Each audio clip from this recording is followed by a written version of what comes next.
So I am thinking about the people who are listening in, and especially of those that are like, you know what, I used to really love writing, or I have this itch and I've thought I've had to squash it because I'm in medicine. I don't have time for this, or I'm scared to consider opening myself up to this. What words of encouragement or advice would you want to give to them? Yeah, I that's definitely the question I get asked the most these days. I understand where it's coming from. I think it's the wrong question that we're asking, and it's also indicative of the product mindset that we have of so much in medicine. Like if I can't do this to the 99th degree, will it be worth it? If I write but I can't have a published book, if I can't put it on my CV, that's a lot of time in a time limited career that is wasted. No, yeah.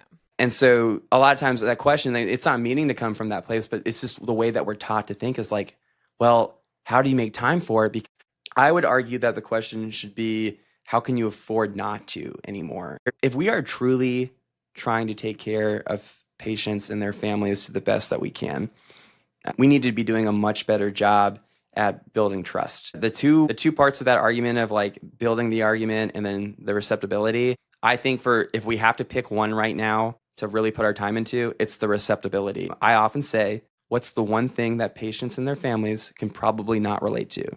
And that's medicine. Why our training and our purposes to get here is so emphatically wanting to cut out anything that isn't medicine. And then we're suddenly surprised 20 years down the line.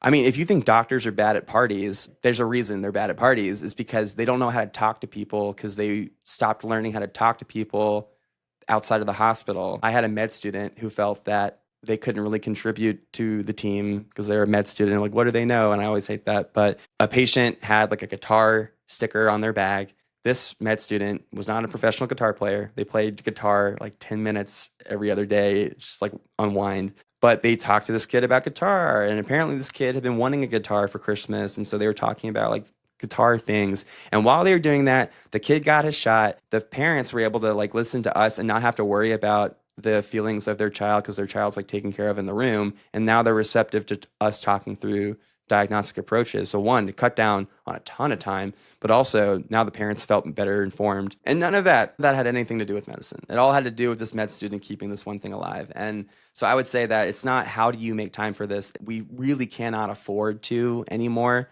to not make time for these things. I promise you, as uncomfortable as it is when you start making time for it and like cutting back on other things, Hmm. I promise that it is going to make more time in the day for your other things.